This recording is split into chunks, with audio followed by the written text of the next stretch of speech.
You think you're under attack, but what if God is rebuilding you?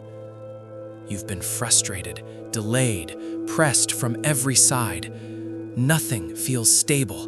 Doors close, plans shift, people misunderstand you, and you're calling it warfare.